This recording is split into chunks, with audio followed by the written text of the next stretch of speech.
Okay. This 57 VW oval windows. Been doing a little bit of rust repair on it.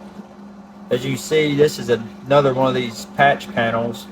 It had a pretty good bit of rust through here on this section right here, right behind the door, and it's pretty straightforward how to put it in. But I'm in the process of welding it up, and as you can see, I only weld as I go. I start one end and I'll weld all the way through, but I'll weld about a ½ inch at a time, maybe a ¼ inch or so, and then I grind that weld flush, and then I hammer and dolly as I go. That helps with it being warped up. It's not perfect. I'll have to go back and I'll have to kind of planish it out with a hammer and a dolly a little more once it's completed, but that really helps with keeping it warped up.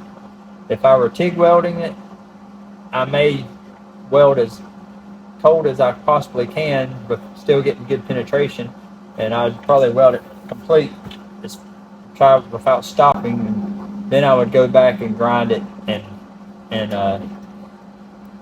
hammer and dolly it. But with MIG welding, this is the way I like to do it. I don't suggest using air to cool your welds. I feel like that cools it down too fast and causes it to shrink more than necessary. So I like to just kind of weld, grind, hammer and dolly as I go until I'm finished. And but as you can see in the pictures I've included, that's of how I fixed this panel in here, with use clecos to hold it in place, and I just use a buzz saw as I go.